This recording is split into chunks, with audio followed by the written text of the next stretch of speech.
Decide for yourself. The benefits of modeling the universe as activity.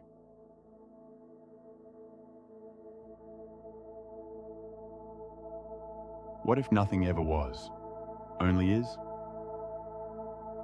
Stay with that for a second. What if the universe isn't a grand collection of things at all, but a single, ongoing happening?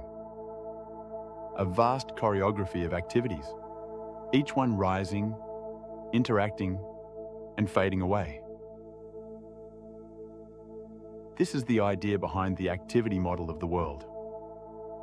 A model that says, don't look for the book, look for the reading. Don't look for the wave, look for the waving. Everything that seems solid is really just movement slowed down.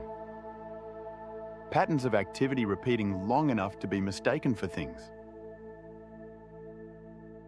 And here's where it gets interesting. Seeing the world as activity doesn't mean denying reality. It means engaging with it more directly. Because when we stop clinging to the idea of fixed objects, we begin to notice how seamlessly everything flows together. The breath enters and leaves. Thoughts rise and fall. The body grows, decays, renews. What we call me is less a permanent self and more an ongoing process. An activity among activities. This view changes everything. For one, it restores continuity. When you see reality as a web of interacting processes, the boundaries between self and world begin to blur. You're not separate from your environment. You are the interaction between lungs and air, eyes and light, mind and memory. Compassion becomes natural because the harm you do to others inevitably ripples back to you. And curiosity deepens because nothing ever stays still long enough to be fully known. Another benefit? Flexibility. Objects invite rigidity. They can be owned, defended, categorized. Activities invite flow. They can shift, evolve, merge.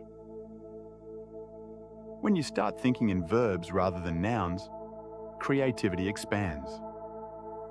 Problems become processes. Failures become feedback.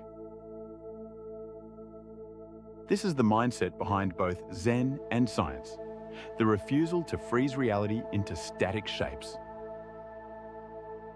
Dogen put it beautifully. Impermanence itself is Buddha nature. Meaning, there is no separate enlightenment waiting somewhere else. The motion of life itself is awakening. There's also a profound psychological freedom that arises here.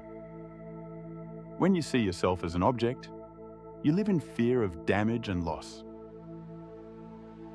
But when you see yourself as an activity, like a flame, or a song, or a current, fear softens.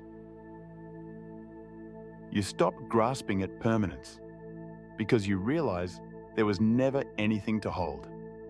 Thoughts, feelings, identities. They come, they go. And that's okay. Meditation becomes the practice of watching this activity unfold without interference. Not suppressing it. Not controlling it. Just recognizing that you, too, are activity. And then there's the bridge between the spiritual and the scientific. Modern physics tells us that every solid object is a field of dancing energy. Neuroscience tells us The mind is a series of shifting processes, not a fixed thing. Zen and Buddhism have said the same for over 2,000 years. No fixed self, only activity, different languages, same insight. Reality is not made of stuff, it's made of change. So, decide for yourself. When you next take a breath, ask, what is actually happening here? When you hear a sound, see a thought, feel a sensation. Can you find a single lasting thing? Or only an infinite sequence of activities, each one appearing, interacting, and disappearing back into the great flow? Maybe the point isn't to grasp the world, but to join it in motion.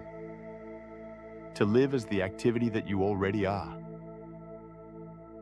And once you see that clearly, everything becomes dance. Then, even stillness moves